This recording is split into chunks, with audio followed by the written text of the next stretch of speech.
किसको जाना है पाकिस्तान में, किसको जाना है पाकिस्तान में, ऐसे करके तलवार लेकर भागना शुरू किया। लोग पागल समझ रहे थे क्या कर रहा है, फिर लेकिन उसका सुना आवाज, किसको जाना है पाकिस्तान में, मेरा गिरना नहीं जाएगा पाकिस्तान में। जो मूल गौड़ी पार्श्वनाथ तीर्थ का मूल स्थान आज भी वही है पाकिस्तान का, लेकिन आज सब कुछ खंडर हो गया, सब कुछ खत्म हो गया।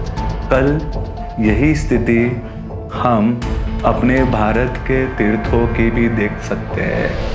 एक अजैन बच्ची ने मेरे आदिनाथ दादा के प्रति का 17 पेज का लेटर लिखा है। एक मुसलमान बच्ची ने 40 पेज से 24 तीर्थंकर भगवान की जीवन, उनकी लांछन, उनकी स्थिति के बारे में लिखा है। 11,200 किलो सोना वो अर्पण करके किस हद तक संपत्ति भगवान के सामने है, कितनी उनको छोटी लगी होगी।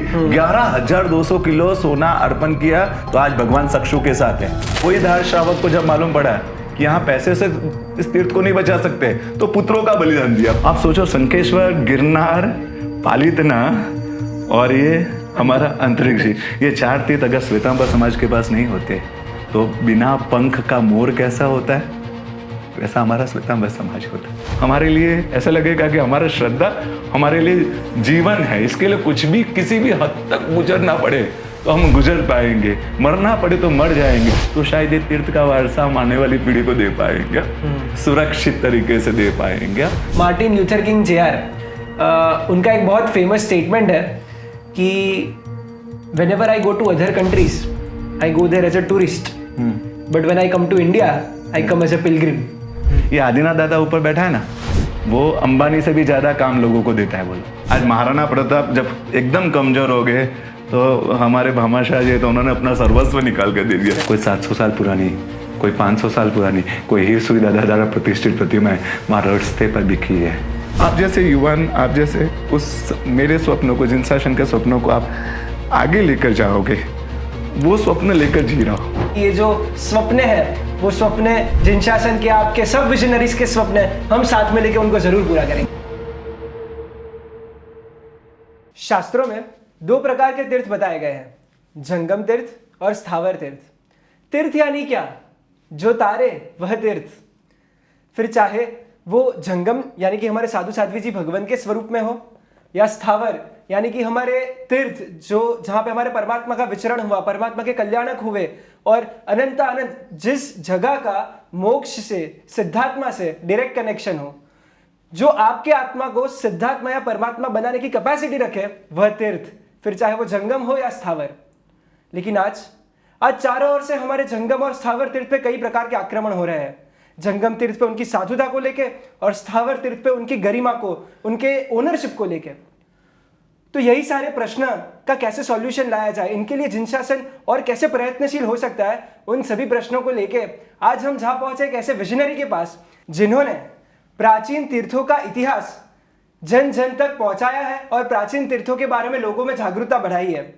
और ना ही सिर्फ इतिहास पहुंचाया है, लेकिन उन सबको उन तीर्थों के प्रति भावित किया है।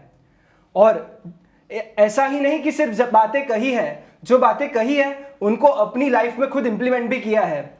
उसका बेस्ट एग्जाम्पल, परिवार में सिर्फ 2 बेटे, और दोनों को जंगम तीर्थ यानी कि साधु साध्वी जी भगवान की ओर उन्होंने अग्रसर किया है।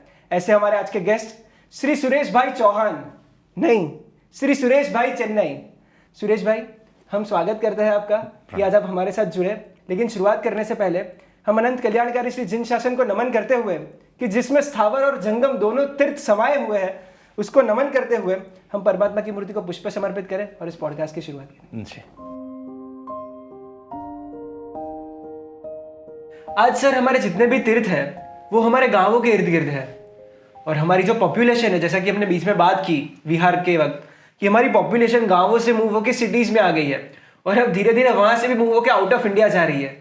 तो सर इसकी वजह से हमारे तीर्थों को किन किन दिक्कतों का सामना करना पड़ रहा है? सिर्फ आउट ऑफ इंडिया जा रही वो तकलीफ नहीं, उससे एक बड़ी तकलीफ और है। हम 2 हमारे 2, छोटा परिवार सुखी परिवार, ये जो सोच है ना, इसने भी इस स्थिति में अपना योगदान दिया है, नुकसान में योगदान दिया है। क्योंकि अब एक भी नहीं चाहते, हम 2 हमारा 2 वाला सिस्टम चला गया, अब तो हम 2 हमारे 1 है ना। अब भविष्य ऐसा आएगा कि एक भी नहीं चाहिए हमें।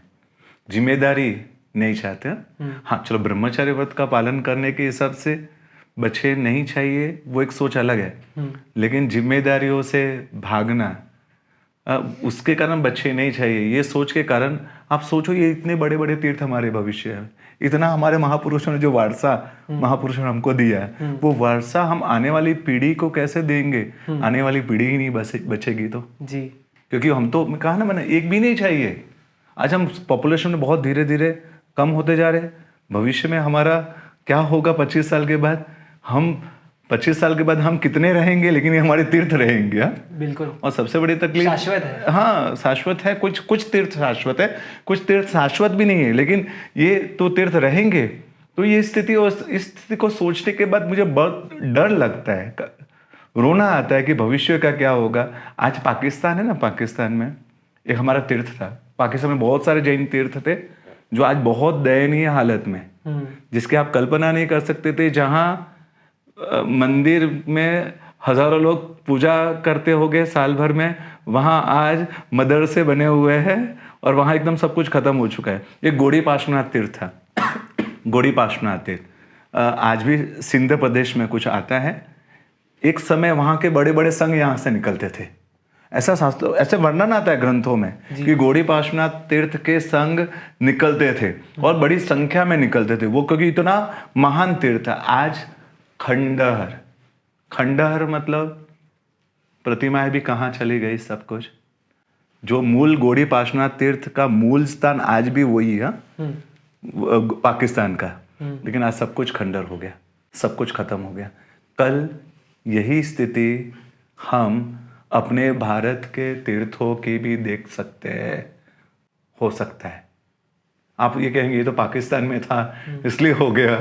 भारत में भी ये स्थिति का सामना भविष्य में हम कर सकते हैं। अगर हो सकता है हम अपनी आंखों से दिख कर जाए, अगर हम जागृत नहीं रहे तो ये दृश्य हमारी आंखों से, अगर हम चैन की नींद ऐसे सोते रहे, हमें ना अपने वारसे के प्रति है ना, हमें जो जायदाद मिली ना, हमारे ये जो इतना बड़ा तीर्थों का वारसा, तीर्थों की जायदाद और किसी धर्म के पास नहीं है और किसी के पास नहीं है जो हमको मिली है। बिल्कुल। हमारे महापुरुषों ने इस तीर्थ को यहाँ तक हम तक पहुंचाने के लिए भी बहुत कुछ किया।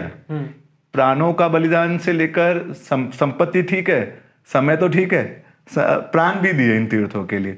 तो आज भविष्य में शायद ये स्थिति हो सकती है कि हमें ये तीर्थ, हमें गौड़ी पार्श्वनाथ जैसे तीर्थ की स्थिति हमारे अन्य तीर्थों की हो जाए, और शुरुआत हो चुकी है। आप जाइए उदयगिरी खंडगिरी में, एक समय यहाँ पर कितने आत्माओं ने, कितने महात्माओं ने साधना की थी जी। आज भी हमारे दो मुख्य मंदिर जिसमें 24 तीर्थंकर भगवान की प्रतिमा है, आज हमारे पास में नहीं है। एक में पुरातत्व विभाग के कंट्रोल में है, जहाँ सेवा पूजा तो छोड़ो, वहाँ की कुछ मतलब वहाँ पर कोई टूरिस्ट आकर उस प्रतिमाओं के साथ भी कुछ भी कर सकता है, फोटो तो छोड़ो, जो करना है वो कर सकता है। और एक अजैनों के पुजारियों के साथ में हाथ में है हमारे भगवान। ऐसी स्थिति में आज हमारा वो जो तीर्थ है वो प्रतिमाएं प्राचीन है, क्योंकि ये भी सब गुफाएं, सब कुछ बहुत प्राचीन है। आज टूरिस्ट प्लेस बन चुका है पूरा उदयगिरी खंडगिरी। पैसे लेकर आज वहाँ पर टिकट होते हैं, और तो ये स्थिति और भी कई तीर्थों की हो सकती है अगर हम जागृत नहीं रहे तो। और आजकल जो हाईवे टच के तीर्थ बन रहे हैं ना, मुझे हाईवे टच तीर्थ से कोई तकलीफ नहीं है, लेकिन पास में रहा खंबात, जहाँ पर इतने पुराने प्राचीन मंदिरों जो अपना एक इतिहास लेकर बैठे हुए हैं, हम मनी लक्ष्मी तीर्थ जाएंगे और खंबात जो 25-30 किलोमीटर के अंदर आता है, और वहां हमारी यात्रा का विषय नहीं बनता है। दुख इस बात का है। और हमने तीर्थों की यात्रा को सुविधाओं के हिसाब से तोलना शुरू कर दिया। वहां पर ऐसी धर्मशाला, भोजनशाला, अरे विषय तो यहाँ तक हो जाता है कि मीठी कड़ी मिलती है कि खट्टी कड़ी मिलती है, उसके हिसाब से भी तीर्थों की चॉइस होती है। बच्चों को अनुकूल खाना मिलता है, ऐसा नहीं, इन सबको हमने चॉइस का विषय बना दिया, और उसके हिसाब से हमें तीर्थ की पसंदगी का विषय बना दिया। तो हाईवे टच तीर्थ हो, अब को में ये सब चीजें तकलीफ है उनको, ऐसी धर्मशाला से लेकर सभी सुविधाएं होते हैं। तो ये भविष्य में अभी भी नुकसान कर रहा है हाईवे टच तीर्थ, और भविष्य में बहुत बड़ा नुकसान करेंगे भविष्य के। और गांवों के में जो तीर्थ है उसके लिए भी थोड़ा खास हमें ध्यान देना चाहिए, खास वहाँ के आजू बाजू जो अजैन लोग रहते हैं ना, जैन तो निकल रहे हैं आप बोल रहे हैं, अजैन लोग जो गांवों के मंदिरों के तीर्थों के आसपास है, उनको हमें संभालना पड़ेगा। हम जाते हैं ना दर्शन करने के लिए, तो उनके लिए भी एक 25 गांव घर नज़दीक हो तो 25 किलो गुड़ साथ में ले ले, 1-1 किलो गुड़ सबको दे दे और उनको कहो आप हमारे भगवान को संभालते हो, हम तो कभी कभी दर्शन करने आते हो जी। हम, आप हमारे भगवान को संभालते हो, ऐसा कहकर हमने 1-1 गुड़ दिए थे ना, उनके हृदय में प्रभु के प्रति, शासन के प्रति और आपके प्रति एक श्रद्धा का जन्म होगा। तो ये शायद कभी कुछ आक्रमण हुआ, कुछ तकलीफ हो, शायद हम नहीं रहेंगे लेकिन वो रहेंगे, और वो शायद हमारे तीर्थों को संभाल ले। पालितना में शत्रुंजय मंडल क्या कर रहा है, ये कर रहा है। पालितना जो हमारा शाश्वत तीर्थ है, उसके आजू बाजू के गांवों में के लोगों की श्रद्धा, अजैन लोग, उनकी श्रद्धा शत्रुंजय तीर्थ के प्रति बढ़े, उसके लिए वो प्रयास कर रहे हैं जी। और आपको बताने में मुझे इतना आनंद होता है, इस हद तक हो गया है कि वहाँ का एक बच्चों की स्कूलों में वहाँ पर हमारे जो गिरिराज के प्रति के सद्भाव के पत्र जाते हैं, गिरिराज गुंजन करके एक पूरा जाता है मैटर, जिससे उनको आदिनाथ दादा के प्रति और कितने लाखों की संख्या में पहुंचा है। और आज वहाँ स्कूलों में इस तरह का वातावरण बन गया है, गिरिराज के प्रति कंपटीशन रखा गया था कि आपको आपसे आपके पसंदीदा व्यक्ति के प्रति का आपको लेख लिखना है। एक अजैन बच्ची ने मेरे आदिनाथ दादा के प्रति का 17 पेज का लेटर लिखा है। क्या बात कि मेरे आदिनाथ दादा कैसे। एक कंपटीशन में एक मुसलमान बच्ची ने 40 पेज से 24 तीर्थंकर भगवान की जीवन, उनकी लांछन, उनकी स्थिति के बारे में लिखा है। अजैनों की आसपास के गांवों में गिरिराज के प्रति कि ये श्रद्धा का जन्म एक मंडल, एक ग्रुप इस कोशिश के तहत करता है, तो इस तरह का वातावरण तैयार कर सकता है। बिल्कुल। तो बस इस तरह से हमें कुछ ऐप के अभी हमने तीर्थ स्पर्श के माध्यम से प्राचीन तीर्थों का कार्य किया। हमने 1 महीने तक लगभग हमने राजस्थान के जो प्राचीन तीर्थ थे, सिरोही जिले के, सिर्फ अरावली पर्वत के नज़दीक के तीर्थों का हमने 1 महीने तक, हम घर से दूर थे, घर महीने भर तक नहीं आए थे, और हमने 1 महीने का वो जो किया, उसका इतिहास, उसकी प्राचीनता, उसकी पूरी वीडियोग्राफी लोगों का इतना यात्रा का विषय बन गया। मीरपुर जैसा तीर्थ जिसको दुनिया जानती नहीं थी, यात्रा का विषय नहीं थी, वो इस माध्यम से बना। और ऐसे जब बहुत सारे तीर्थ, हमने मालवा के प्राचीन तीर्थों का भी काम किया, फिर पंजाब के प्राचीन तीर्थों का, कुछ राजस्थान के पेरातुमलम तीर्थ, कुलपाक जी तीर्थ, इन सब के भी हमने इस तरह का इतिहास सब कुछ बांटा। तो इस माध्यम से भी बहुत बड़ा कार्य हुआ है। जो गांव के तीर्थ है वो लोगों की यात्रा का विषय बने।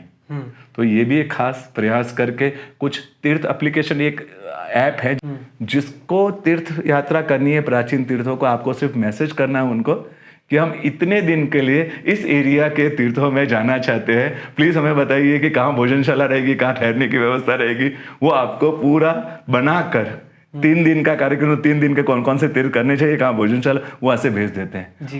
ये थोड़ा और ज्यादा अच्छे ढंग से हो सकता है। तो इस तरह के कार्यों के द्वारा भी हम ये गांवों के प्राचीन तीर्थ जो है उसको संभालने का हम काम कर सकते हैं, मुझे लगता है। बहुत बढ़िया बताया आपने जी। और आपने बीच में बात कही आक्रमणों की कि आज मतलब अगर हमारे तीर्थ के आसपास बस्ती नहीं है तो वहाँ पे हम किस तरह उन्हें संभालेंगे। तो आज अगर हम देखते हैं तो अन्य धर्मों की ओर से काफ़ी बार हमारे तीर्थों पे आक्रमण होते हैं, उनकी ओनरशिप को लेके खास करके। शत्रुंजय में जो नीलकंठ महादेव की बात है या रिसेंटली जो पावागढ़ की भी बात हुई, तो सर इन सब प्रॉब्लम्स के सॉल्यूशंस के लिए हम शासन को और प्रयत्नशील कैसे कर सकते हैं, उसके लिए लोगों में और जागरूकता कैसे ला सकते हैं? आपने जो वालिदनाथ नीलकंठ महादेव का मंदिर की बात की, मैं उस घटना उस विषय से बहुत ज़्यादा जुड़ा हुआ था जी। और मुझे किस तरह की स्थिति का फेस करना पड़ा। मैं पालितना की रैली जब हुई थी, उस पालितना की रैली में पुलिस प्रोटेक्शन में था मैं, क्योंकि इस तरह की स्थिति सामने वाले पक्ष से मेरी हो गई, मेरे वीडियोस के माध्यम से इस तरह का हो गया था कि उनको लगा कि हम अपने तीर्थ के बचाव के लिए बातें कर रहे थे, वो सामने वालों को अच्छा नहीं लग रहा था। तो उन्होंने बहुत कुछ इस तरह का प्रयास किया। तो ये चीज़ें बहुत, इस तरह के आक्रमणों की दुनिया अभी से नहीं, शासन आज 2600 साल से झेल रहा है। आप शंखेश्वर को आप हमारा एक शंखेश्वर पति जो जाते हैं ना पूनम के लिए, उनको पूछो शंखेश्वर उनका क्या है, उनका प्राण, उनका सब कुछ, उनका जीवन, उनका परिवार, उनके लिए सब कुछ। हाँ, वो शंखेश्वर तीर्थ भी ऐसा एक समय था जब वो पाकिस्तान में चला जाता, पाकिस्तान में चला जाता। जब देश आज़ाद हुआ था, सरदार वल्लभ भाई पटेल ने जब एकीकरण का प्रयास किया, तब कुछ रियासतें थी जो भारत में विलय नहीं करना चाहती थी। वे राधनपुर को जो रियासत जिसमें शंखेश्वर आता है, वो भी उसमें नहीं आना चाहते थे। तब हमारे श्रावकों ने, हमारे पूर्व पुरुषों ने, महापुरुषों ने स्पेशली सरदार भाई वल्लभ भाई पटेल को बुलाकर कहा कि हम आपके साथ में, आप भारत में विलय करो। और वो महाजन थे, उनका वर्ड था और उन्होंने सबको मनाया। डर ये नहीं था कि वो पाकिस्तान में चले जाते, उनकी संपत्ति चली जाती। आप इससे कल्पना करो, हाँ, शत्रुंजय शंखेश्वर पाकिस्तान में हो, आप कैसे यात्रा करते, हाँ, क्या वीज़ा लेकर जाते, क्या करते। यही तीर्थ आप गिरनार को हम ये जानते हैं, धार श्रावक ने 5 पुत्रों का बलिदान। देखो, महापुरुषों ने सिर्फ संपत्ति का बलिदान, हाँ, जरूरत हुई पेतर शाह मंत्री ने 56 धड़ी सोना, 56 धड़ी सोना, 1 धड़ी यानी 200 किलो, 56 धड़ी इज इक्वल टू 11,200 किलो सोना, वो अर्पण करके। किस हद तक संपत्ति भगवान के सामने है, कितनी उनको छोटी लगी होगी, 11,200 किलो सोना अर्पण किया। तो आज भगवान चक्षु के साथ है, बिना चक्षु के हो जाते हो भगवान, हमारी यात्रा भी हमने करनी मुश्किल हो जाती। वही धार श्रावक को जब मालूम पड़ा कि यहाँ पैसे से इस तीर्थ को नहीं बचा सकते, तो पुत्रों का बलिदान दिया, 5 पुत्रों का बलिदान धार श्रावक ने दिया। ये तो फिर भी हम गिरनार की भाव यात्रा इन सब सुनते। एक शामलदास सेठ की बात आती, ये कब, जब देश आजाद हो रहा था, जैसे शंखेश्वर जा रहा था, वैसे ही गिरनार यानी कि जूनागढ़ की रियासत भी, नवाब, वो भी पाकिस्तान में जाना चाहते थे। क्लियर उन्होंने कहा था कि हम पाकिस्तान में जाएंगे। तब शामलदास सेठ जो मुंबई के थे, उन्होंने वहां से अकेले 2 तलवार डालकर लेकर गए थे। धोती पहनते थे उस समय, ट्रेन जाती थी तो उसमें 2 तलवार लेकर गए और वहां पहुंचकर 2 तलवार निकालकर भागना शुरू कर दिया। किसको जाना है पाकिस्तान में, किसको जाना है पाकिस्तान में, ऐसे करके तलवार लेकर भागना शुरू किया। लोग पागल समझ रहे थे क्या कर रहा है। फिर लेकिन उसका सुना आवाज, किसको जाना है पाकिस्तान में, मेरा गिरना नहीं जाएगा पाकिस्तान में। और वो भागे नवाब की ओर।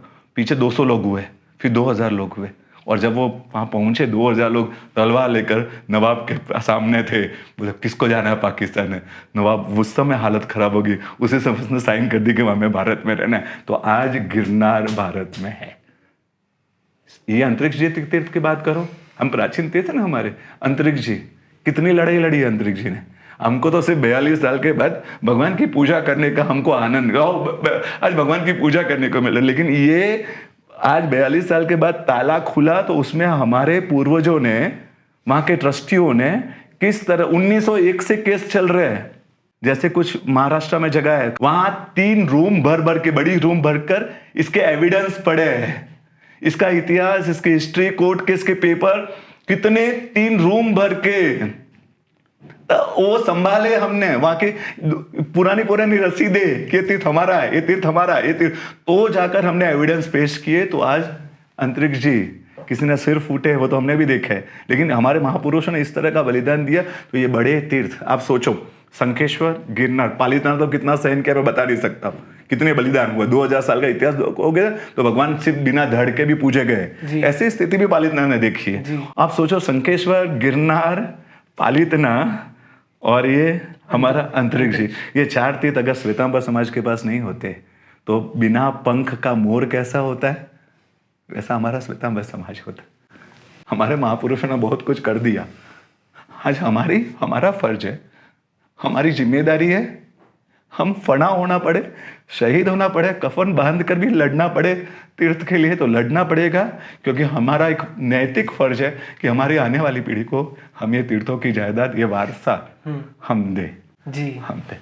वाह सर, क्या खूबसूरत बात कही आपने कि ये हमारे जो प्राचीन तीर्थ, ये शत्रुंजय, गिरनार, ये अंतरिक्ष जी, यही हमारी सच्ची धरोहर है जो हमें आने वाली जनरेशन को पास ऑन करनी है। यस, ये भारत की सच्ची धरोहर है। मैंने एक मार्टिन ल्यूथर किंग JR, उनका एक बहुत फेमस स्टेटमेंट है कि whenever I go to other countries, I go there as a tourist, but when I come to India, I come as a pilgrim.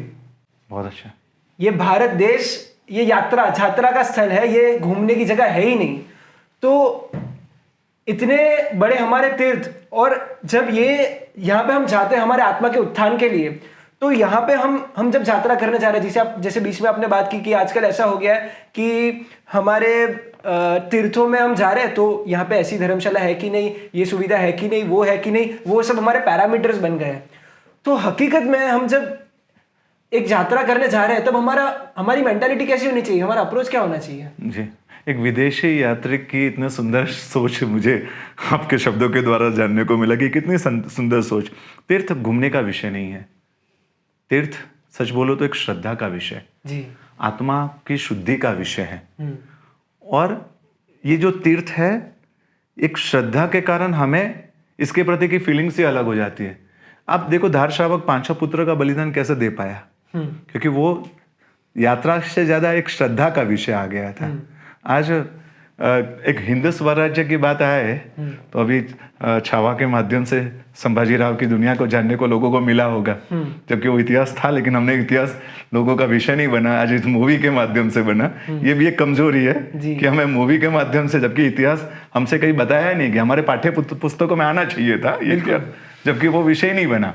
तो एक पर्सन, एक संभाजी राव अपने हिंद स्वराज्य की एक सुंदर कल्पना के लिए किस हद तक सहन कर सकता है। 45 दिन तक वो क्या क्या सहन किया। ये तो सेंसर बोर्ड के कारण कई सीन उसमें कट हो गए, बाकी उसके पास जो यातनाएं हुई है उस पर उसकी आप कल्पना नहीं कर सकते। ये भी इस मूवी नहीं बताया कि 45 दिन तक वो जीवित रहा उस अवस्था में। सिर्फ नमक, उसके घावों पर नमक डाला गया, उसके एक दिन एक हाथ को काटा गया, दूसरे दिन दूसरे हाथ को काटा गया, पैरों को एक एक बार काटे गए, और उसको ऐसा ही यत्न, और उसको फिर गांव में इस तरह घुमाया गया, उस पर लोगों ने पत्थर डाले, ये सब कुछ, लेकिन वो सहन किया क्योंकि उसके लिए वो हिंद स्वराज्य श्रद्धा का विषय था, कुमारी का, हाँ, उसका जीवन था। जब ये तीर्थ है ना, ये तीर्थ हमारे लिए ऐसा लगेगा कि हमारा श्रद्धा हमारे लिए जीवन है, इसके लिए कुछ भी किसी भी हद तक गुजरना पड़े तो हम गुजर पाएंगे, मरना पड़े तो मर जाएंगे, तो शायद ये तीर्थ का वारसा हम आने वाली पीढ़ी को दे पाएंगे, सुरक्षित तरीके से दे पाएंगे। बाकी मुश्किल है, बहुत मुश्किल है। हम तो कई बार हमारे तीर्थों के प्रति का इतना उदासीन भाव है, इतना उपेक्षा भाव है, कुछ वहां गलत हो रहा है ना, तो हमको क्या लगता है हमारा क्या है, ठीक है ना, हमको तो पूजा करो, दर्शन करो, भक्ति करो, निकल जाओ, और उसको उपेक्षा कर देते हैं। तो वो उपेक्षा उस तीर्थ के लिए घातक बन रही है। हमारे घर में हम कई चीजों का एक्सक्यूज नहीं करते, लेकिन वहां तीर्थ में एक्सक्यूज कर देते हैं। ये भी हमारा तीर्थ, अगर हमारा वारसा हमें अपनी श्रद्धा का विषय लगेगा तो वहां कुछ भी गलत होगा तो हमारे लिए वो तकलीफ दे होगा। अभी रानकपुर में जब ये घटना हुई, महर्षि भाई गए, तकलीफ यही थी कि वहां पुजारी है, उसके वहां भंडार नहीं रखा जाता है, वहां पुजारी के वहां मंदिर के आगे थाल रखा जाता है, और आपका पैसा उस थाल में डालना पड़ेगा, भंडार में नहीं। जबकि हमारी एक परंपरा है कि वो देव द्रव्य है, और देव द्रव्य को एक भंडार की व्यवस्था है, देव द्रव्य की व्यवस्था है, लेकिन वहां पुजारी जिद करते थे कि ये पैसा यहीं डाला जाएगा, यहीं डालना पड़ेगा। वो महर्षि भाई का एक लड़का, हाँ, 16 साल का, 14-15 साल का लड़का, उसने जिद की, पापा ये तो व्यवस्था नहीं आती है, अपनी तो उत्तम देव द्रव्य की व्यवस्था है, तो इस भंडार में डालना चाहिए, थाल में नहीं डालूंगा। तो उसने जो साखिया किया था, उसके पास जो पैसे रखे, उसने उठाकर भंडार, जो कहाँ भंडार है, अपना भंडार भी वहां नहीं रखा है, वो पेड़ी में है जहां ऑफिस है, वहां पर है। तो उसने वो पैसे लेकर वहां डालने की कोशिश की, पुजारी लोग सब सामने आ गए, परिवार सामने हो गया। शाम को 5 बजे तक, सुबह से लेकर 5 बजे तक उन्होंने कहा नहीं, हम तो यही व्यवस्था है, हमारी उसी व्यवस्था को पूरा करेंगे, और 5 बजे तक वो लड़ाई झगड़ा करके भी वो भंडार में डाल कर गए। हाँ, सब तरह का वातावरण सहन किया कि नहीं, हमारी जो व्यवस्था है उस व्यवस्था को हम कॉम्प्रोमाइज नहीं करेंगे, हमारी तीर्थों की जो दुनिया है उसके नियमों के साथ हम कॉम्प्रोमाइज नहीं करेंगे। तो आज उसके बाद कई लोगों ने उस तरह का प्रयास ये हो गया। तो इस तरह का कुछ, जब तीर्थ हमारा अपना लगेगा ना, तो उसके लिए कुछ भी कर गुजरने की सोच हमारी अपनी आएगी। जी, ये आपने बात कही जो व्यवस्था की, हाँ, तो हमारे जो तीर्थ है, हमारे जो प्राचीन देरासर है, तो आज ऐसा लगता है कि क्या जैन संघ के पास एक ऐसा बंधारण, एक ऐसा लिस्टिंग होना चाहिए कि इस तीर्थ के किन किन क्षेत्रों में हम गवर्नमेंट का इंटरफेरेंस हो सकता है और किन किन क्षेत्रों में नहीं, कि वो हमारी जो पद्धति है उसी हिसाब से चलनी चाहिए। एक कुछ भी इंटरफेरेंस नहीं होना चाहिए। अपने यहाँ सुंदर 7 क्षेत्रों की व्यवस्था है। 7 क्षेत्रों को समझे तो हमें कोई तकलीफ नहीं होगी, किसी को भी कोई तकलीफ नहीं होगी। इतनी सुंदर व्यवस्था है। देव द्रव्य की व्यवस्था, साधु साध्वी, श्रावक श्राविका, ऐसे 7 क्षेत्र है, तो कौन सा पैसा कहाँ लगेगा? आप सोच रहे हो कि सब देव द्रव्य इतना सारा पड़ा है, इतना सारा देव द्रव्य क्या काम आएगा? हाँ, देव द्रव्य का पैसा से जीर्णोद्धार होता है, भविष्य की इमारत खड़ी रहेगी। कल इसमें कुछ भी जरूरत होगी तो देव द्रव्य का ही पैसा लगेगा। तो इस इमारत को टिकाने के लिए, हमारे तीर्थ के वारसों को टिकाने के लिए भी ये जरूरी है। हाँ, भविष्य में ये देव द्रव्य का पैसा जो बैंक में जमा है, उसमें कुछ समय ऐसा खराब आ रहा है, मुझे लगता है कि भविष्य में बैंक में रहा हुआ पैसा कितना सेफ रहेगा, उसमें प्रश्न चिन्ह है। ऐसा समय आ सकता है कि आपकी एफडी जो आपने देव द्रव्य की रखी हुई है, वो कहीं ना कहीं ऐसा नियम आएगा कि वो एकदम आप उसको उठा नहीं पाओगे। गवर्नमेंट की नज़र है उन पर कि मंदिरों में इतना पैसा कहाँ से आता है, कैसे आता है। तो अचानक वो ऐसा कुछ सिस्टम लाएंगे, नियम लाएंगे, आप कुछ नहीं कर पाओगे। जैसे 500 के नोट, 2000 के नोट बंद हुए और आपको मालूम ही नहीं पड़ा, आप कुछ नहीं कर पाए, वैसी स्थिति में ना आ जाए। इसके लिए, खास इसके लिए मुझे लगता है कि जो एफडी का पैसा, उसका आने वाली भविष्य की पीढ़ी को ये मंदिर, ये तीर्थ बहुत सुंदर दिखे, तो जीर्णोद्धार आदि में जहाँ जरूरत वहाँ जीर्णोद्धार आदि में कुछ सोना में लेकर रखना, चांदी, जमीन लेकर, तीर्थों के आसपास की जमीन लेकर भी कुछ ना कुछ इस तरह से सेफ करने का प्रयास करना चाहिए, मुझे लगता है। लेकिन सर, ये पैसा सिर्फ मंदिरों में थोड़ी आता है। मतलब हर बार जब बात आती है तब बात मंदिर और देरासर पे ही क्यों हमेशा नजर आती है? दूसरे भी जगह है जहाँ पे दूसरे धर्म के जो टेम्पल्स है, वो जो भी होते हैं, वहाँ पे भी पैसे तो आते ही है, तो हर बार फोकस यहीं पे। बस यही तो 7 क्षेत्र की व्यवस्था है। हमारी जो 7 क्षेत्र की व्यवस्था है ना, वो उस ढंग की है कि यहाँ पर तो दूसरे मंदिरों में तो पैसा आता है, उसको समाज सेवा में भी वापरते हैं, हाँ, उसमें कहीं पर भी। लेकिन हमारे यहाँ ये सिस्टम नहीं। हमारा जहाँ का पैसा जहाँ आता है, जो व्यावच का पैसा आता है महात्मा का, वो व्यावच के फील्ड में जाता है। ज्ञान खाते का आता है तो ज्ञान खाते का। साधारण का पैसा आता है तो वो साधर्मिक, भक्ति आदि कई कार्यों में हो सकता है। तो एक अनुकंपा जीव दया, उसमें भी वो पैसा जाता है। और शायद ये कहकर हम लोगों को हंसी मजाक, कई लोग हमारे लिए टीका करते हैं कि जैन लोगों का पैसा सिर्फ मंदिरों तक सीमित है। ऐसा नहीं है। मैं तो आपको बताऊं, विषयांतर हो जाएगा। बाकी एक मंदिर में जब बनता है ना, उसमें सिर्फ 20% से 30% मैं मैक्सिमम बोल रहा हूं जो मार्बल्स या इन सब में लगता है। बाकी 70% जो पैसा है ना, उससे रोजगारी मिलती है। कौन? ये जो कार्विंग करते हैं, जो दूसरा तरह का पूरा काम करते हैं, जो उन सबको उससे मिलता है। वो 70% से 80% का रेशियो है। सोमपुरा से लेकर, और एक सोमपुरा का एक परिवार नहीं, ऐसे कितने लोग हैं तो उनका कितना परिवार पलता है। ये आदिनाथ दादा ऊपर बैठा है ना, वो अंबानी से भी ज्यादा काम लोगों को देता है। बोलो, ऊपर बैठा हुआ है एक ही, बोलो अभी आदिनाथ दादा को निकाल दो और पालितना को चलाओ, हाँ, चला कर दिखाओ। आप सोचो कितने कितने नीचे मैनेजर, हाँ, कितने रिक्शा वाले, हाँ, कितने फ्रूट बेचने वाले, कितने, आप सोचो कितनी बड़ी दुनिया। सॉरी, ट्रांसपोर्ट गवर्नमेंट को जो पैसा आता है ट्रांसपोर्ट का, वो भी आदिनाथ बैठा है तो लोग आते हैं ना। तो आप इसमें जाओगे ना, हमें सिर्फ मंदिरों, जैनों का पैसा मंदिरों में लगता है, लेकिन अंदर जाओगे तो बहुत कुछ पैसा से रोजगार उत्पन्न होता है। बहुत सारे पैसों से कई लोगों के परिवार पलते हैं। मैनेजर होगा, काम सफाई करने वाले होंगे, धर्मशाला होगी, मंदिर है तो धर्मशाला होगी ना, लोग दर्शन करने आएंगे, तो उसमें भी कई लोग काम करने वाले होंगे। आप सोचो, अंबानी से कहीं ज्यादा बड़ी कंपनी आदिनाथ दादा की कंपनी है, जिसमें कई लोगों को रोजगार से लेकर सब कुछ मिलता है। जी, आपने जो बात कही कि हमारा पैसा हकीकत में चैरिटी में कितना यूज होता है, जैनिक का खुद का एक एक्शन प्लान है, JCT करके, जैन चैरिटी ट्रैकिंग टीम। उसका मोटिव ही यही है, क्योंकि दुनिया में एक कंसेप्शन ये बन गया है, लोगों में परसेप्शन बैठ गया है कि हमारा जो पैसा है वो हमारे मंदिर के इर्द गिर्द ही यूज होता है। लेकिन वो चाहे उत्तराखंड के फ्लड्स हो या रिसेंटली अभी तपोवन का जो केनिया में जो उन्होंने पूरा भिजवाया, वो ऐसे तो जैनों ने कितने अलग वो हिस्ट्री भी उठा के देख रहे हो। भामाशाह तकलीफ क्या है मालूम है, हम लोग बताते नहीं है। और कई लोग तो है ना 10 रुपए देंगे उसका प्रेजेंटेशन के साथ देते हैं। हम जैन लोगों की खूबी बोलो या कमजोरी समझो, हम लोग उसका प्रेजेंटेशन नहीं करते हैं।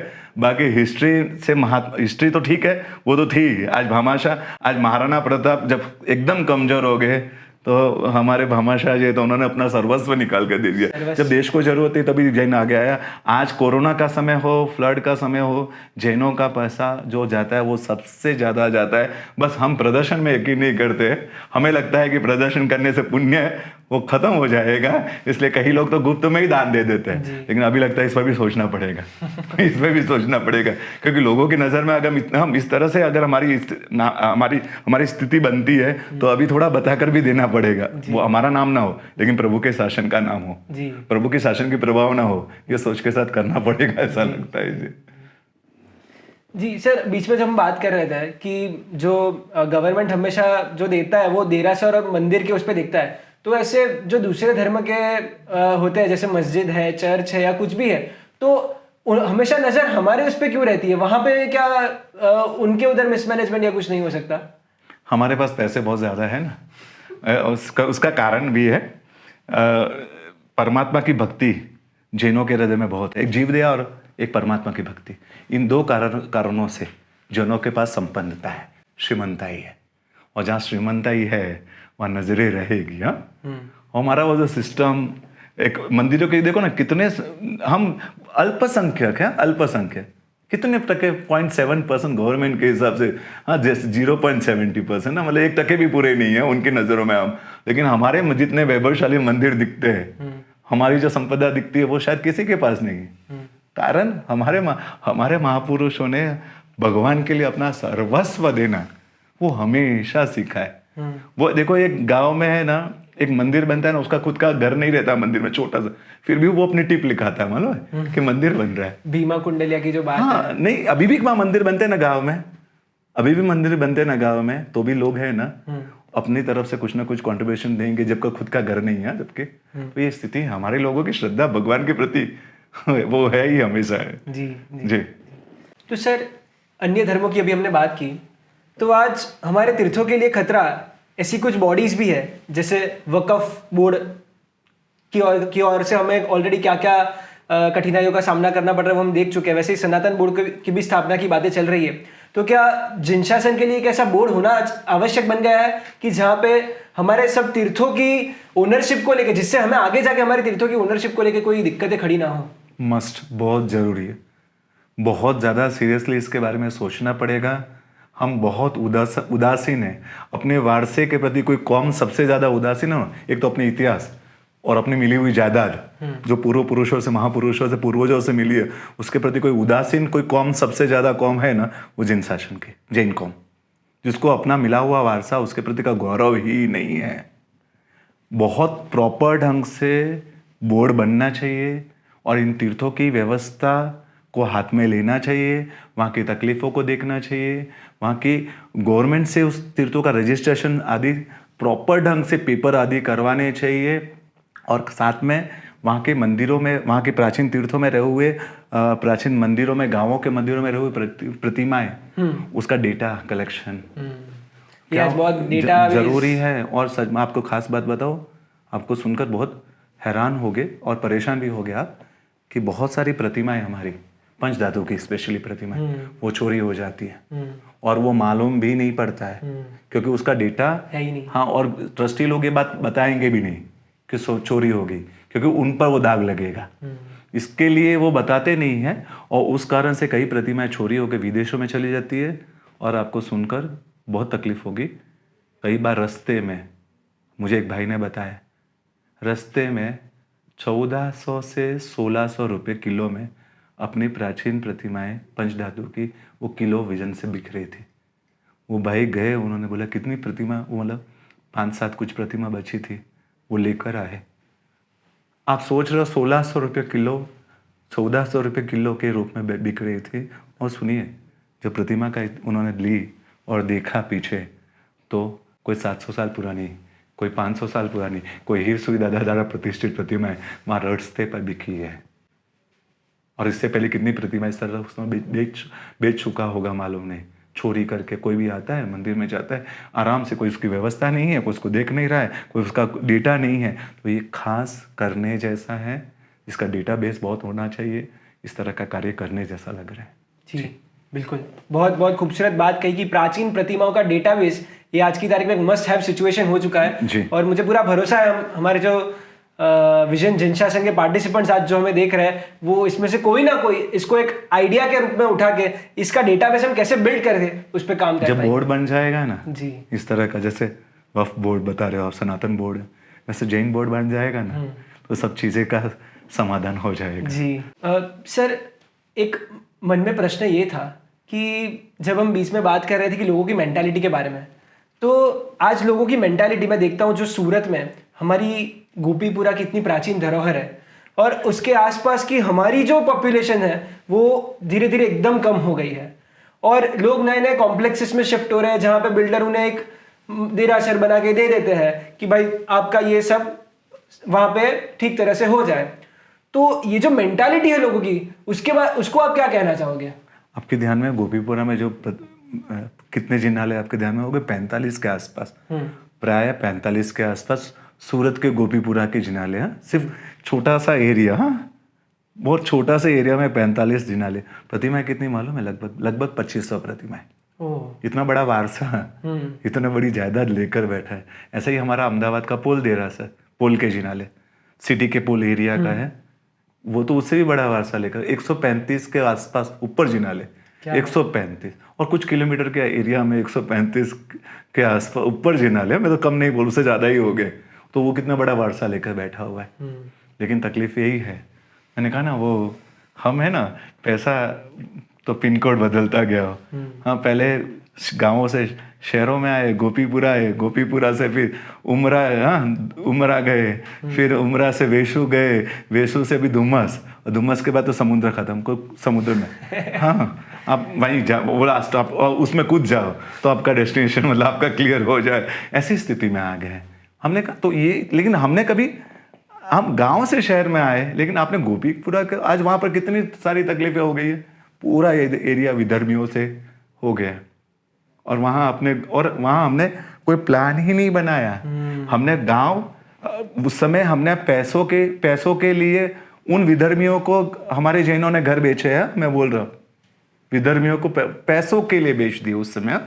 आज एटलीस्ट जितने हमारे कई लोगों के घर आज भी गोपीपुरा में, वो रहते कहीं और, हाँ उमरा रहते होंगे, लेकिन उनके घर, मैं उनसे भी खास कहूंगा कि एटलीस्ट वो अपना गांव, अपने घर अभी ना बेचे। अपने जो साधर्मिक है, जो कमजोर है, जिनको जो शायद भाड़ा भी नहीं भर पाते, उन लोगों को एटलीस्ट वहां तो बसाए। उनको एक साधर्मिक भक्ति की, साधर्मिक भक्ति हमारे तीर्थ जो है वो सुरक्षित हो जाएंगे। एक अच्छा नियम सूरत के गोपीपुरा में हो गया है अशांत धारा का। अशांत धारा यानी कि कोई दूसरी कम्युनिटी जो अभी रह रही है उसके सिवा एक ही कम्युनिटी का पूरा कैप्चर ना कर पाए, विधर्मी का एक ही कम्युनिटी, तो वो पूरा ना कैप्चर कर पाए, क्योंकि वो कम हो गया तो हमारे तीर्थ सुरक्षित रहना भी मुश्किल हो जाएगी भविष्य में। तो वहाँ अशांत धारा का नियम लग गया है, यानी कि जितने जिसके घर है उससे ज़्यादा और कम्युनिटी, एक ही कम्युनिटी आकर उसको नहीं कर सकती। तो ये भी जरूरी है। अब पोल के देरासर की कल बात आएगी, हमारे जिनालों की सुरक्षा के लिए अशांत धारा का नियम जो वहाँ लागू हुआ है, हमें गवर्नमेंट से और जगह भी लागू करवाने पड़ेंगे। तो शायद सूरत तो कि मैं क्या बताऊँ आपको गोपीपुरा की स्थिति, और आज बेचैन है गोपीपुरा, आंसू बहाता है गोपीपुरा। आज गोपीपुरा, ये पोल के देरासर, आप जाओ पोल के 135 देरासर, 108 पार्श्वनाथ भगवान में से कितने प्राचीन? 108 पार्श्वनाथ। गोपीपुरा में 108 प्राचीन भगवान के कितने? आज वो भक्त, वो बेचैन है, वो रो रहे, वो आंसू बहा रही है तीर्थ। हमें उनकी तरफ, हमारी यात्रा का विषय, आप सूरत जाओ एटलीस्ट जो भी सूरत जाता है इन गोपीपुरा के, एटलीस्ट कोई अहमदाबाद आता है ना, तो एटलीस्ट इन पोल के दीनालों के दर्शन करने क्यों नहीं जाता है? तो ये कोशिश करके भी इन तीर्थों को हम सुरक्षित रखने का प्रयास कर सकते हैं। तो सर, क्या हम इसके लिए ऐसे कर सकते हैं, मतलब चलो कोई कारणवश गांव से सिटी में शिफ्ट हो रहे हैं, लेकिन जो गांव के, मतलब जो हमारे सपोज गोपीपुरा के जिनालय है, वहां के मंदिर है, देरासर है, वहां की मूर्तियां हैं, उनके बारे में भी कुछ सोचे, कुछ एक्शन प्लान तैयार करें कि इनका फिर कैसे आगे जाके ध्यान रखें। या फिर अगर हम सिटी में शिफ्ट हो रहे हैं, वहां पे नया जिनालय बनवा रहे हैं, तो क्या ये बेहतर नहीं होगा कि वो प्रतिमा वहां लाए, या बजाय कि एक और प्रतिमा यहाँ पे नहीं बनाए? कॉन्ट्रोवर्शियल विषय है थोड़ा, क्योंकि इसमें कई लोगों का ऐसा मत आता है कि एक प्रतिमा, मूलाय भगवान जब वहां से तीर्थ से आदि सब प्रतिमा निकलती है तो वो तीर्थ का अस्तित्व समाप्त हो जाता है। एक तीर्थ का इतिहास होता है ना, वो सिर्फ प्रतिमाओं से इतिहास नहीं है, उसका एक पूरा जो एरिया है उसकी उसकी ऊर्जा। हाँ। हाँ, कई जरूरत होगी तो ये भी करना पड़ेगा, उत्थापन। हाँ। उत्थापन क्रिया अपने में भी है, लेकिन कई बार उत्थापन जरूरत के हिसाब से उत्थापन हो रहा है। हाँ। वो उसमें थोड़ा विवेक रखना पड़ेगा। जी। अभी कुछ ऐसे किस्से हुए जिसमें जरूरत नहीं थी। हाँ, मैं उस मंदिर में, प्राचीन मंदिर में, अहमदाबाद की बात कर रहा हूँ, उस मंदिर में रविवार को 300-400 लोग आते थे दर्शन करने, और रोज की पूजा करने वाले 3-5 लोग थे। तो उत्थापन की प्रक्रिया हुई तो लोगों ने के भक्तों को दिल में बहुत ठेस पहुंची। तो कई बार इसमें ये विषय बहुत कंट्रोवर्शियल है। हाँ। जहाँ जरूरत है, जहाँ पे वो अगर उसके आसपास अगर जहाँ जरूरत है वहां हो, और जहाँ जरूरत नहीं है वहां पर ना भी हो, क्योंकि उस तीर्थ का पूरा भविष्य का अस्तित्व, इतिहास में जो तीर्थ रहेगा ना, वो तीर्थ फिर दिखेगा ही नहीं। और एक तीर्थ की प्रतिमा से ही ऊर्जा नहीं होती है, उस वातावरण में भी ऊर्जा होती है, क्योंकि कई लोगों ने वहां भक्ति की होगी उन तीर्थों में, तो ऊर्जा है ना उस पूरे वातावरण में फैली हुई है। तो हमने सिर्फ प्रतिमा तक ऊर्जा को माना है ना, पूरा मंदिर के एक प्रांगण की ऊर्जा होती है। तो ये थोड़ा विषय ऐसा है जिसमें हम थोड़ा विवेक से, गंभीरता से और विवेक से आगे बढ़ सकते हैं। जी। लास्टली सर, आपके थॉट्स ऑन विजन जिनशासन? जी, आपसे फ़ोन पे बात हुई थी और आपने बताया था कि आप किस तरह से इस विजन जिनशासन का काम कर रहे हो। बहुत आनंद होता है जब आज का युवान, आज को उसके पास कितने सारे ऑप्शन हैं इंजॉय के, उसके पास मोबाइल से लेकर मल्टीप्लेक्स से लेकर मैकडोनल्ड से लेकर सभी चीज़ों का ऑप्शन है, उसके बीच में भी वो शासन की दुनिया के बारे में सोचता है, शासन के लिए कुछ करना चाहता है। सच में वंदन उन आत्मा को जो आपकी टीम के साथ जुड़े हुए सभी को हृदय से वंदन। मेरी आंखें ना जिनशासन के कई उत्तम स्वप्न देखती है। अब मेरी आंखें आज उम्र के जिस दहलीज पे खड़ा हूँ, शायद कुछ सालों के बाद ये आंखें, ये सपने बंद हो जाएंगे, आंखें बंद हो जाएगी जीवन की। लेकिन आप जैसे युवान, आप जैसे उस मेरे स्वप्नों को, जिनशासन के स्वप्नों को आप आगे लेकर जाओगे, वो स्वप्न लेकर जी रहा हो। मरने के बाद भी वो स्वप्न, अगले भाव में भी कई स्वप्न जिनशासन को देखूंगा तो आप जैसे युवानों के माध्यम से देखूंगा। जो आप काम कर रहे हो, आपकी खास अनुमोदना पूज्य गुरु भगवान त्रिलोकीमंडल महाराज साहब की खूब अनुमोदना कि उन्होंने आपको एक विजन दिया, एक ऐसा कार्य दिया जिससे आज का युवान इन शासन से जुड़े। मैं बस, मेरे लिए तो ये सबसे बड़ी खुशी बात है। आज का हर युवान कोई ना कोई क्षेत्र पकड़े। आपने ये विजन जिनशासन का पकड़ा है, कोई तीर्थ का विषय पकड़े, कोई तीर्थ की शुद्धिकरण, कई ग्रुप तीर्थ की शुद्धिकरण से जुड़े हुए हैं, बस वो शासन से जुड़ा रहे, उसके जीवन का कुछ हिस्सा वो प्रभु के शासन को दे as a commitment, as a नियम। उसको लगे कि नहीं, मेरे शासन ने मुझे इतना सब कुछ दिया, एटलीस्ट मेरे शासन को मैं इतना दूं, उस सोच के साथ करो। तो खास आपके इस पूरे कॉन्सेप्ट को मैंने समझा आपके माध्यम से, खूब अनुमोदना। कई अच्छी भविष्य के एक विजन के साथ एक पीढ़ी तैयार होगी और आप उसमें महत्वपूर्ण रोल अदा कर रहे हैं। देवगुरु की कृपा है, साहिब जी का मार्गदर्शन है, और हमें पूरा विश्वास है कि टीम जैनिक की ओर से ये जो सारे, ये आपके साथ एक वो ऐसे 15 अलग अलग पॉडकास्ट शूट हुए 15 अलग अलग टॉपिक्स पे, और उनके विजन हम हमारे सर पार्टिसिपेंट्स तक पहुंचाएंगे, और उनके द्वारा जो आइडियाज मिले वो जिनशासन में इंप्लीमेंट करके, आपने जो बात कही कि ये जो स्वप्न है वो स्वप्न जिनशासन के, आपके सब विजनरीज के स्वप्न हम साथ में लेके उनको जरूर पूरा करेंगे। जी, एक भविष्य के उत्तम परमात्मा के शासन की दुनिया का मैं आंखों बंद करो तो स्वप्न देख रहा हूँ और आप उसमें रोल दे रहे हो। खूब धन्यवाद। खूब धन्यवाद जी। Sir, thank you so much for joining us today and sharing us this beautiful insights on our topic of the day, protection of Jain तीर्थ। और एक छोटा सा टोकन ऑफ अप्रिसिएशन टीम जैनिक की ओर से कि आप जब हमारे साथ जुड़े। Thank you so much for coming. मैं हूँ जैनिक, जिनशासन का सैनिक। हम हैं जैनिक, जिनशासन के सैनिक। जी। विश्व की पूंजी है जिनशासन के साधु जी भगवान। ये गज का विषय नहीं है, सिर्फ गज का विषय नहीं, शासन का विषय है। लेकिन जब दीक्षा की बात आए, कोई दीक्षा लेने के लिए तैयार हो जाए तो उसको शिक्षा देने वाले बहुत मिल जाएंगे। महात्मा आ सकते हैं, महात्मा का लाभ मिल सकता है, ये सोच हमेशा श्रावक रखता है। विनती भी विवेक से की जाती है। विवेक के बिना का कार्य कोई भी शासन वैलिड नहीं करता है। 4 घंटे का स्वाध्याय, 25 दिन का विहार है, लेट्स से 25 4 100, और ऐसे 5 महात्मा 100 5 500 500 आवर्स का स्वाध्याय का नुकसान, और वो सिर्फ महात्मा का नुकसान नहीं है, वो पूरे जिनशासन का नुकसान है। एक साधु को तैयार करने में कितनी मेहनत लगती है मालूम है उनके गुरु भगवंतों को, और वो साधु को तैयार करने में लगे हुए घंटे, मेहनत, पुरुषार्थ एक झटके में खत्म हो जाते हैं। आज जिनशासन ने अपने एक रत्न को खो दिया। एक एक युवान साधु साधी जी भगवान आगे जाके हमारे लिए क्या क्या कर सकता है। हर जो विहार सेवक विहार के दरमियान महात्माओं की सुरक्षा के लिए साथ जाते हैं, उनको लाख सलाम, लाख सलाम। हर एक जैनिक है। हाँ, शहीदी को सलाम करना बहुत अच्छी बात है, लेकिन शहीदी न हो उसका भी तो प्रयास करना चाहिए। कि हम महात्मा के जाने के बाद वहाँ का झाड़ू नहीं निकालते हैं। क्यों? महात्मा रहे हुए उनकी धूल भी वो हमारे लिए, हाँ हमारे लिए एक ना जायदाद है। वो अम्मा पिया यानी कि माँ बाप अपने माता और पिता को संसार में छोड़ के आता है, लेकिन जो सकर्षी संघ है वो अब उनका माता, धर्म माता और धर्म पिता बनता है। वो मैनेजर उस साध्वी जी भगवान से उस ढंग से ट्रीट करता है। તમને કહી દીધું ના 10 વાગે પછી આવજો, अब बीजी वक्त તમે આવી ગયા, उस तरह के शब्दों के साथ वो पेश होते हो के साथ। आप जम्बू कुमार को याद करते हो कि उन्होंने अपनी 8 पत्नियों को प्रतिबोध कर दिया। सॉरी, उनकी पात्रता योग्यता कितनी होगी कि एक ही रात में वो प्रतिबोध हो गई। हाँ, शासन ने हमेशा हमेशा स्त्री तत्व को, श्रमणी तत्व को स्थान दिया है।